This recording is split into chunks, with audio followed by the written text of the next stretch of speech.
जय श्री कृष्णा। आप सभी का हमारे भक्ति मार्ग यूट्यूब चैनल पर हार्दिक स्वागत है। आज तृतीय दिवस की कथा में आप सब लोग बड़ी सुंदर कथा श्रवण करेंगे और आप सभी से मेरा अनुरोध है कि हमारे इस भक्ति मार्ग यूट्यूब चैनल को सब्सक्राइब करें, लाइक करें और शेयर करें। ज़्यादा से ज़्यादा आप अपने विचार प्रस्तुत करें कि हमारी कथा आपको कैसी लग रही है, जिससे हमें प्रेरणा मिल सके और हम सुंदर सुंदर भागवत की दिव्य कथाओं को, भगवान के दिव्य भजनों को, राधा रानी के चरणों में आप सबकी भक्ति प्रीति बढ़े और इसी प्रकार से आप ये दिव्य कथा प्राप्त करते रहें। आइए आज की कथा की ओर बढ़ते हैं, भगवान का स्मरण करते हुए।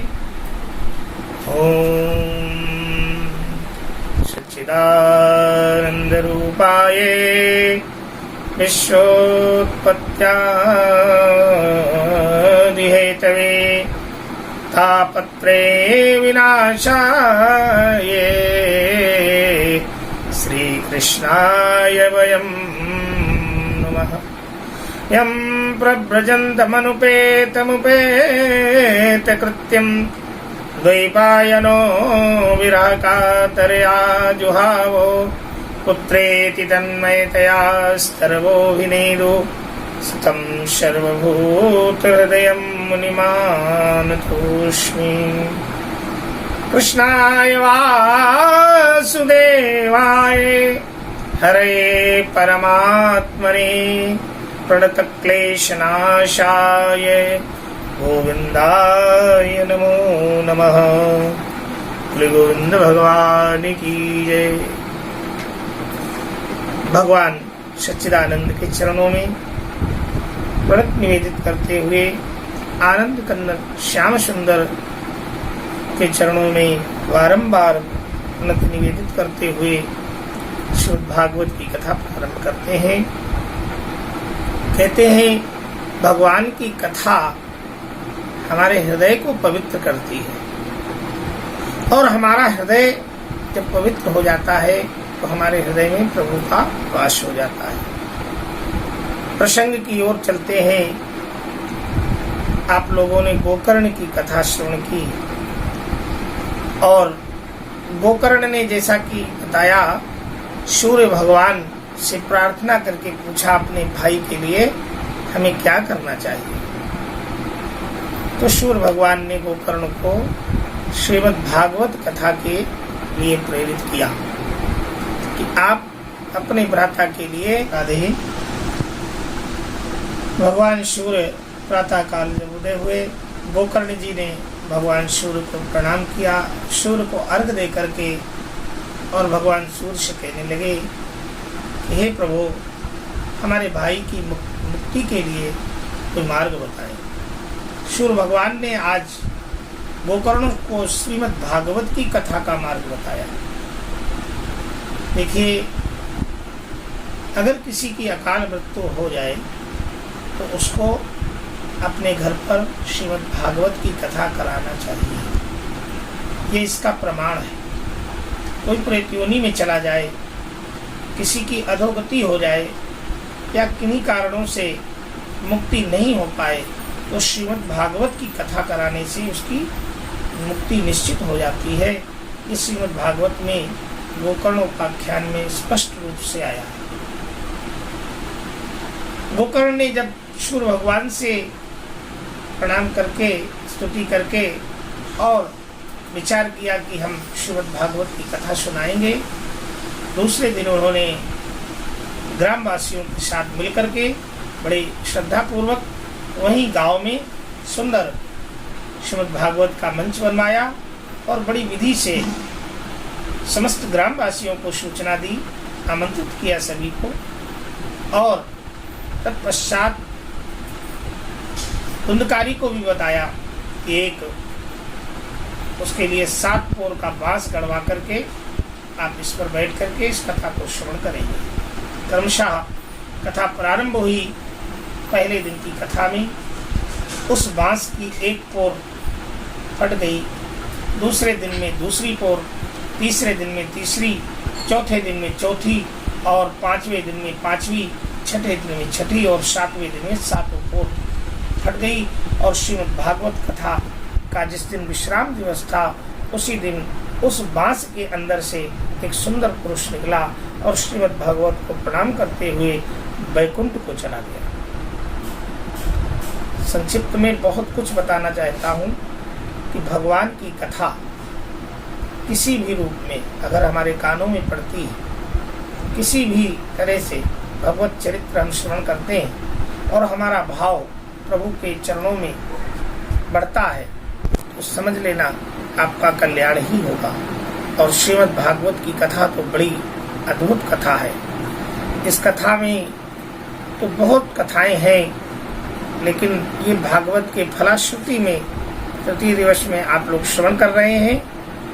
कथा श्रवण करके उसको मनन करना चाहिए।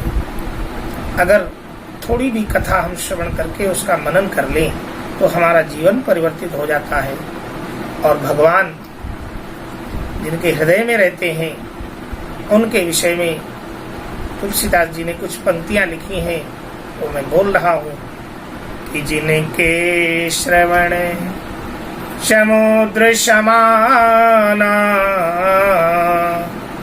कथा तुम्हारी सुभग सरिनाना वरहि निरंतर होहि न पूरे तिनके ही तुम कहाँ ग्रह रे काम क्रोध मद मानन मोहा लोभन क्षोभन रागन दोहा जिनके कपट दंभ नहीं माया तिनके हृदय बसहु रघुराया सबके प्रिय सबके हितकारी और दुख सुख शरीष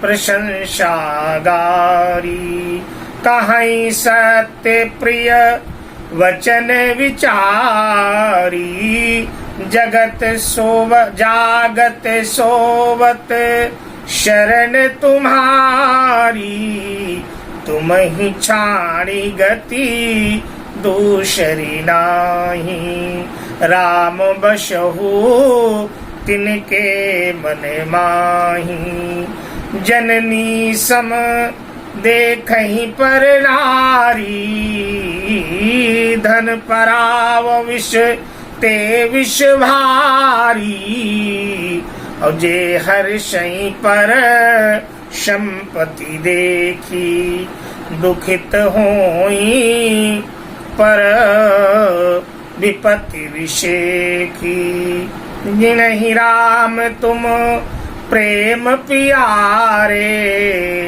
तिनके मन शुभ सदन तुम्हारे स्वामी सखा पितु मातु गुरु जिनके सब तुम तात तिनके मन मंदिर बसो सीय सहित दो भ्रात। बोलिए आनंद कंद भगवान की जय। ऐसे भक्तों के हृदय में प्रभु का वास हो जाता है। तो भगवान की कथा के प्रति जिनके हृदय में भावनाएं अच्छी होती हैं, भगवान की कथा सुनने की उत्कंठा होती है। और इस प्रकार से गोस्वामी तुलसीदास जी ने रामायण में जो चौपाई दी है, इसमें स्पष्ट उत्तर है कि जिनके लिए दूसरे का धन विष के समान है, जो दूसरे की संपत्ति को देख करके प्रसन्न होते हैं, दूसरे के सुख में सुखी, दूसरे के दुख में दुखी होते हैं और सबके प्रति अच्छा भाव रखते हैं, ऐसे भक्त भगवान को प्रिय हैं। इसीलिए कहा भी गया है कि निर्मल मन सो जन मोहि पावा और मोहि कपट छल छिद्र न भावा। भगवान को निर्मल मन के, निर्मल हृदय के लोग प्रिय हैं। बोली गोविंद भगवान की जय। एक नजर देखना है, जिधर तुम छुपे हो, जिधर तुम छुपे हो उधर देखना है। कन्हैया तुम्हें एक नजर देखना है, कन्हैया तुम्हें एक नजर देखना है। उबारा था जिन हाथों ने गीत गज को, उबारा था जिन हाथों ने गीत गज को, उन्हीं हाथों का, उन्हीं हाथों का असर देखना है। कन्हैया तुम्हें एक नजर देखना है, कन्हैया तुम्हें एक नजर देखना है। जिधर तुम छुपे हो, जिधर तुम छुपे हो उधर देखना है। कन्हैया तुम्हें एक नजर देखना है। विदुर भीलनी के घर तुमने देखे, विदुर भीलनी के और घर तुमने देखे। तुमको हमारा भी, तुमको हमारा भी घर देखना है। कन्हैया तुम्हें एक नजर देखना है, कन्हैया तुम्हें एक नजर देखना है। जिधर तुम छुपे हो, जिधर तुम छुपे हो उधर देखना है। कन्हैया तुम्हें एक नजर देखना है, कन्हैया तुम्हें एक नजर देखना है।